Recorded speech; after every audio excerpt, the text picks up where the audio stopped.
schön am Gleis. High Speed Railway. Von Tainan nach Taipei. Unser Zug fährt, glaube ich, gleich ein. Es kam gerade eine Ankündigung, sogar auch auf Englisch. Doch, auch auf Englisch. Wir haben gestern festgestellt, dass wir hier in Tainan eigentlich mit niemandem Englisch gesprochen haben. Also niemanden getroffen haben, der Englisch konnte. Aber es war nicht schlimm, man hat sich immer sehr gut verstanden. So, wir haben uns offiziell eingereiht. Sind wir auch bei 4? Ja. Wagen 4? Also der Tisch, der ist zwar nicht jetzt verstellbar, so in der Position, aber man hat halt recht viel Beinfreiheit und der Tisch kommt einem ganz gut entgegen. Platz genug für einen Laptop, würde ich sagen, und auch eine tiefe Einkerbung für den Becher. Das heißt, man fühlt sich sicher mit seinem Heiß- oder Kaltgetränk. Zusätzlich, dieser Dödel hier oben ist sehr praktisch für so eine Bumbag. Hier präsentieren wir nochmal die Beinfreiheit. Mein Bein passt ausstrecken. Nice. Aber nur, weil ich so unglaublich kurze Beine habe. Ja. Nee, aber theoretisch würde da sogar ein Trolley hinpassen oder so, was schon crazy ist. Ja, Drüber nachdenken. es ist schon angenehm. Im Gang von dieser Bahn passen einfach zwei Menschen nebeneinander und man kann richtig bequem seinen großen Koffer da lang schieben. Ja. In der Deutschen Bahn ist es so, dass du dann rechts und links immer mal schön den Leuten über die Füße fährst.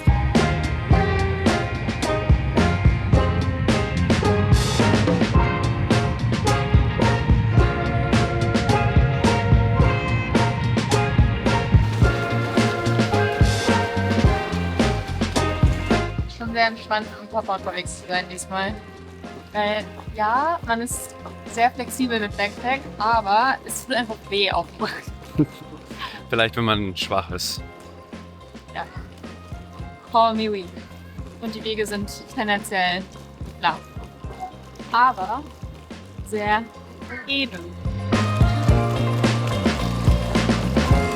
Wir haben jetzt extra nichts gefrühstückt, weil der Plan ist jetzt eigentlich, nochmal zu einem Restaurant zu gehen, in dem wir schon mal waren, bei dem man ein bisschen anstehen muss, um Platz zu bekommen. Und deswegen geben wir jetzt schnell unsere Koffer ab und können dann eine Nummer ziehen und dann hoffentlich sehr schnell unsere Suppendumplings zu essen.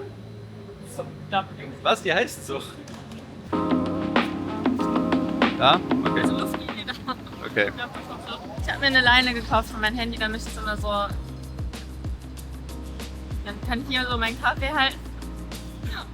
Wow. Den Move will ich mal sehen mit einem vollen Kaffee in der Hand. Hier ist der Lappen. Du bist ein Lappen. Hier ist das gute Stück. Unser Ticket ins Paradies. 20 bis 25 Minuten Wartezeit. Finde ich gut. Diesen, Eben waren es noch 35. nee, 20. Ah, echt? Das steht. Doch, 20 bis 35. 20 bis Ja, 35. also würde ich sagen, ist noch machbar. Auf jeden Fall. Vor allem sind wir hier sowieso in einem Einkaufszentrum. Wir wussten eigentlich nicht, dass diese Filiale in einem Einkaufszentrum ist, aber ja, es ist für die Wartezeit eigentlich gar nicht so schlecht. Ja. Außer, dass man hier die Schwierigkeit hat, an den ganzen Snacks vorbeizugehen, die in diesem Geschoss auf einen warten. Die man jetzt vielleicht nicht essen sollte. Ja, man vorbeigehen sollte. Ja.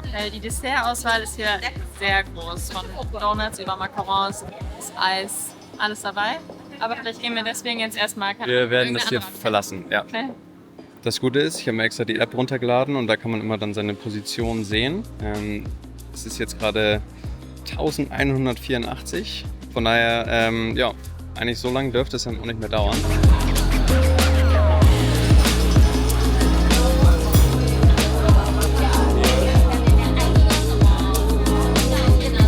Our life is being controlled by robots. Wir sprechen Deutsch. Ja. Unser Leben wird von Robotern kontrolliert. Ja. Sie meinte am Anfang nur, oh Dora, also ihre Kollegin. Es ist ein bisschen eskaliert, muss man sagen. Vor allem unser Tisch ist auch sehr klein. Ich weiß noch nicht ganz, wie wir das hinbekommen werden. Was hast du zu deiner Verteidigung zu sagen? Aber wir wissen ja, dass die Gurke zum Beispiel nicht so viel ist. Eggplant ist auch nur eine kalte Vorspeise. Und von daher, glaube ich, passt das alles. Weiteres Argument, wir haben großen Hunger, denn es ist jetzt auch 10 nach 2 und wir haben noch nichts gegessen. Zur Erklärung, sie füllt uns gerade das richtige Verhältnis an Sojasauce und Essig ein. Also Verhältnis von Sojasauce und Essig ist ja 1:3. Reisessig ist das. Und das ist wohl die perfekte Soße für Dumplings. Ja. Und Eggplant. Die sind richtig lila. Sieht ziemlich cool aus. Merkt man eigentlich, dass ich aufgeregt bin? bin ein bisschen geneigt, mehr Sojasauce in meine Soße zu tun, weil ich einfach Sojasauce sehr gerne mag. Die richtigen Pros, die haben ihre eigene Mischung. Das ist quasi die Anfängermischung, die sie einem empfehlen. Und ich würde sagen, ich mache solide 50-50. Das ist eher, das gehen wir schon dann in den professionellen Bereich über. Okay. Die ist auf jeden Fall richtig schön weich und ölig. Ich mag es nicht, wenn die noch so eine Konsistenz hat. Muss so richtig weich innen drin sein. Ist auf jeden Fall sehr viel Knoblauch dran, aber es ist einfach lecker. Und die Gurken kennen wir schon. Bestimmt super angenehmes Geräusch, wie ich diese Gurke esse. Frisch und lecker und man fühlt sich nicht allzu schlecht dabei, das zu essen. Okay, ich mache das jetzt mal hier dran, weil jetzt kommen nämlich die Dinger, für die braucht man 2 Hände. Das jetzt kommt quasi der Renner hier. Das ist quasi der Grund, warum die meisten Leute hier hinkommen zu Din Tai Fung. Die Karte ist echt richtig groß, aber die Suppendumplings, die Xiaolong Bao, dafür sind die bekannt. Und die sind auch einfach extrem gut. Die sind oft sehr heiß, von daher, ich habe mir da schon öfter mal den Gaumen verbrannt. Du beißt rein, saugst die Suppe raus, also so mache ich es, man kann es auch anders essen. Und dann tunkst du sie nochmal in die Dipping Sauce und dann wird das ganze Ding gegessen. Ist einfach so eine leckere Suppe drin. Also ich meine, so soll es halt sein. Löffeln ist hier okay, das finde ich passt sehr gut zu meinem Essverhalten. Aber nur sehr gut. Das ist wirklich so ein perfekter Löffel, den man da hat. So, unser Dumpling Tower ist mittlerweile eine stattliche Größe angenommen. Ja, nicht mal so einfach hier. So. Oh, da oben ist auf jeden Fall ein Shrimp drauf. Oh ja, das wird sehr heiß. Also es sind Shao Mai mit Pork und Shrimp.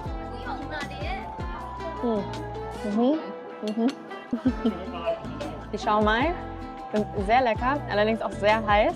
Und es war auch ein bisschen Suppe drin. Das ist einfach ein ziemlich guter Mix, muss man sagen. Ansonsten sind sie, würde ich sagen, nicht so anders als die Xiaolong Bao.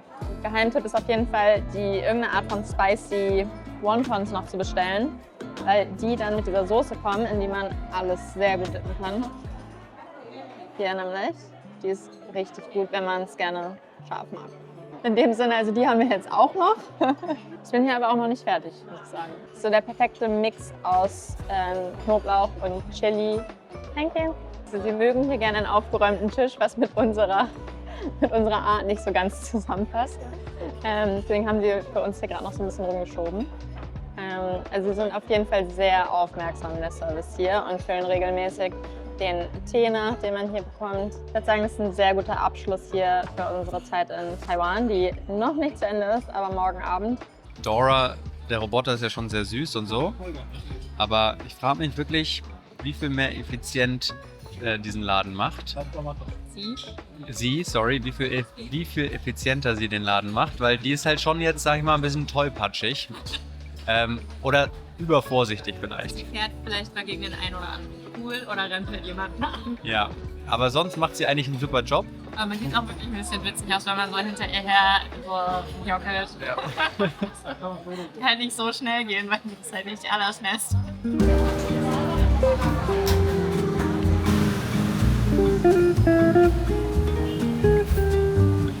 Ich habe in Tainan am Bahnhof so eine Ananasgebäck gesehen, was sie da verkaufen, und dann wollte ich einen davon kaufen, konnte man aber nur in großen Packungen kaufen und dann hat die Verkäuferin mir einen geschenkt. Und ich muss sagen, es ist sehr, sehr nice.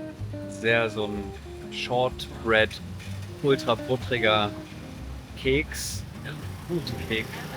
Und dann in der Mitte so ein süße Ananasfüllung. Ich verstehe das Sache mit den Ananaskeksen ehrlich gesagt nicht so ganz, aber ich bin ein großer Fan von daher. Ich liebe es.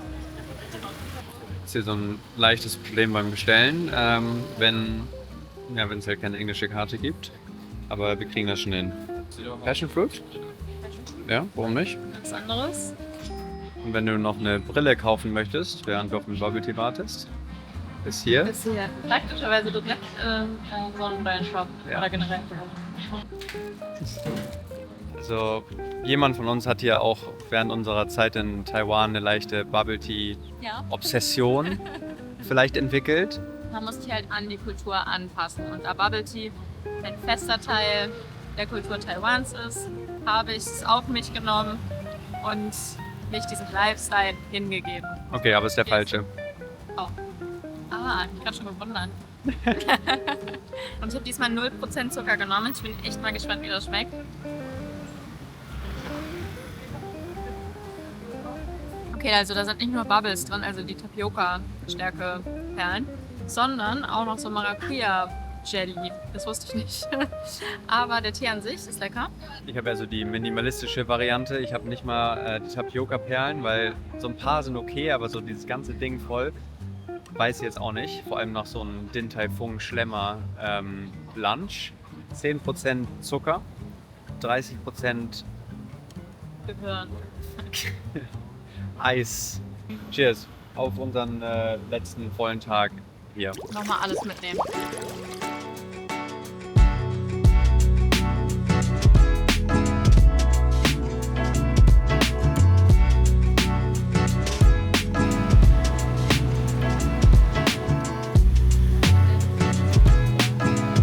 Check-in-Zeit. So. Tomato TTT. Die haben schon unsere Koffer hier reingeräumt. Das ist schon wirklich sehr lieb, ja. Sobald das Zimmer fertig war. Sehr cute, würde ich sagen. Das Bett sieht sehr gemütlich aus. Dann haben wir hier ein Design-Element / Lampe. Und Sogar Blick auf den Taipei 101 Tower. ja, das ist auf jeden Fall der beste Blick, den wir bisher hier hatten in Taipei. In dem ersten Haus hatten wir noch nicht mal ein Fenster, von daher ist jetzt auch die Ja, die Messlatte ist nicht sehr hoch. Die Messlatte ist nicht besonders hoch. Wir haben ja auch so ein Pour-Over-Kaffee, sehr praktisch. Und Golden Cheese Crackers.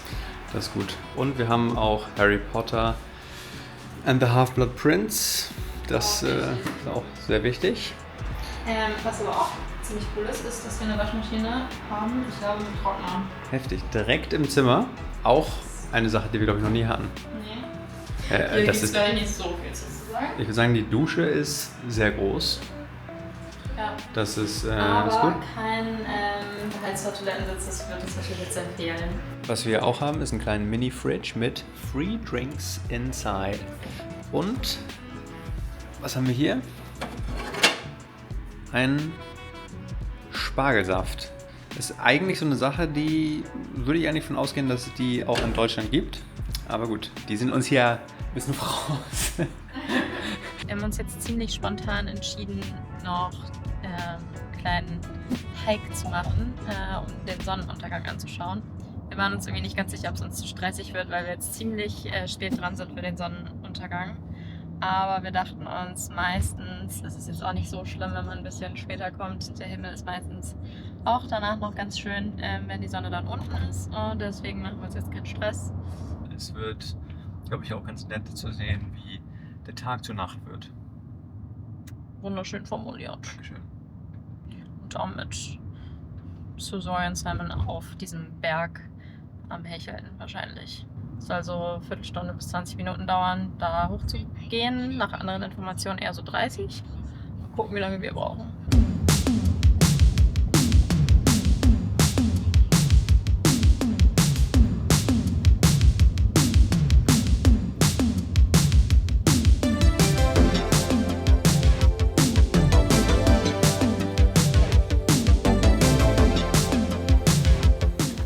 Langsam ernährt sich das Eichhörnchen. Das ist, glaube ich, die richtige Strategie. Am Anfang tendiert man dazu, einen neuen Rekord aufstellen zu wollen. Habe ich vielleicht gemacht. Das geht meistens nicht so gut, wenn man vorher nicht für den Rekord trainiert hat.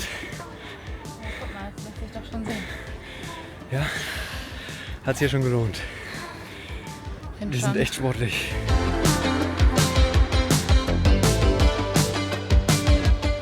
Time Stopp. Wir haben jetzt 12 Minuten gebraucht. Mini-Stopp bei so ein paar Zwischenplattformen. Ja, sieht nett aus. Jetzt noch einen Platz finden hier.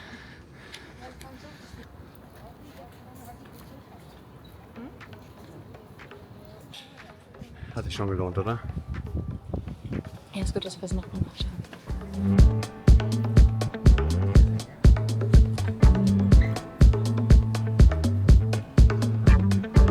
Eine sehr gute Nachmittagsaktivität, ein sehr guter Verdauungsspaziergang. Ja. Schon auch Hat nicht ganz anstrengend. überholfen, weil wir haben immer noch absolut Hunger. Das ist auf jeden Fall ein Problem, ja. Es ist vor allem ein Problem, weil wir jetzt auf dem Weg zu einem Nachtmarkt sind, der hier in der Nähe von unserem Tomato TTT Inn ist. Und so ein Bubble Tea zum Beispiel, der hält einen auch schon ganz gut satt, muss ich sagen. Ja, das ist gut und schlecht gleichzeitig. Ja. Wir können noch so ein Dessert vertragen vielleicht. Ich glaube, wir sind hier richtig. Sieht gut aus, riecht entsprechend eines Nachtmarkts. Okay. Du meinst nach Handyhüllen und frittiertem Essen? Stinky Tofu. Ja.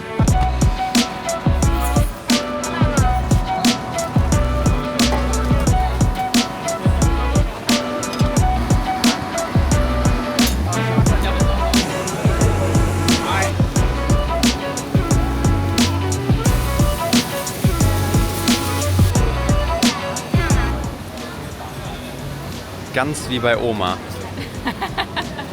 Die Guave haben wir jetzt schon öfter gesehen und anscheinend kann man die hier mit Lakritz-Pulver oben drauf bekommen. Egal, wir müssen es jetzt mal probieren.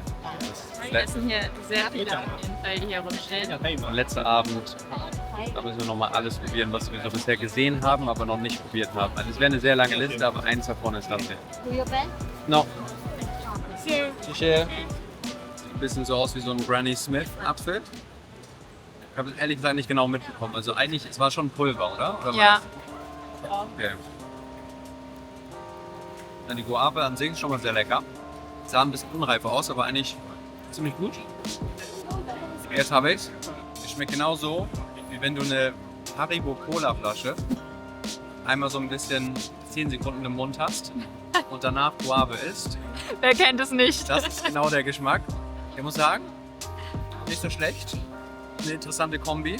Aber eine Cola-Flasche hat doch nichts mit Lakritz eigentlich zu tun. Ich weiß nicht warum. Ich sage nur, wie es ist. Okay, okay. Du musst es mal probieren. Es kann sein, dass du eine ganz andere Assoziation hast. Würde mich jetzt auch wundern, wenn du genau die gleiche hast wie ich. Ich glaube, ich würde jetzt das Pulver gar nicht rausschmecken. Ist ja die Frage, wie die Guave an sich schmeckt. Aber ich weiß, was du mit der Cola-Flasche meinst. Es schmeckt irgendwie ein bisschen nach Haribo Cola-Flaschen. Vielleicht haben wir aus Versehen Cola bestellt. Cola? Nein, gibt's nicht. Das kann sein.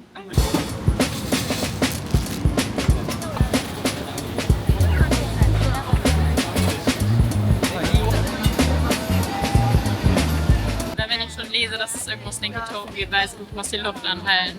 Es ist halt schon leicht stinky, würde ich sagen. Schon sehr doll.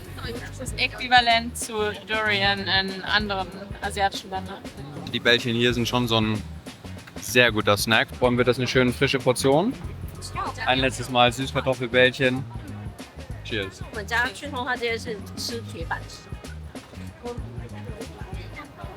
Außen hast du erstmal das Pulver, je nachdem was du bestellst, aber wir haben jetzt Flammen bestellt. Vielleicht säuerlich. Genau, so ein leicht säuerliches Pulver. Und die sind sehr frisch, das heißt, die noch ein bisschen warm. So knackig von außen, dann beißt du rein. Und dann so richtig schön innen ein bisschen so kleberhafte Konsistenz. Wie so Kaugummi, Süßkartoffelgeschmack kommt auf jeden Fall sehr durch. Kaugummi mit Süßkartoffeln. Ja. Also ist schon irgendwie eine interessante Esserfahrung. Ich würde nicht sagen, dass die Konsistenz von Kaugummi hat, das vielleicht ein bisschen übertrieben. Okay, aber wie würdest du es beschreiben? Das ist wirklich schwierig. So ein etwas ledrigeres, fruchtigeres Püree. Okay. Ja, es Ich ist würde Kaugummi sagen. okay. Nee, also, aber nicht so ein gutes Kaugummi mit Plastik, sondern so ein Naturkaugummi ohne Plastik. Ich bin ehrlich gesagt nicht so ein Fan von dem Pflaumenpulver. Ich glaube, ich mag es mit Pfeffer lieber. Und dann eher so salzig. Und die sind irgendwie so ein weirder Mix aus süß und sauer. Ich fand es mal ganz interessant. Ist auf jeden Fall interessant, ja. Ja. Aber danke, dass du meine Auswahl des Pulvers so schätzt. Ich finde, im ersten Moment haben sie irgendwie was von Schmalzgebäck. Ja. So diese Konsistenz und auch so ein bisschen dieser frittierte Geruch. Ja. Und im zweiten Moment? Ja, im zweiten Moment natürliches Kaugummi, würde ich sagen. Wenn du mich fragst.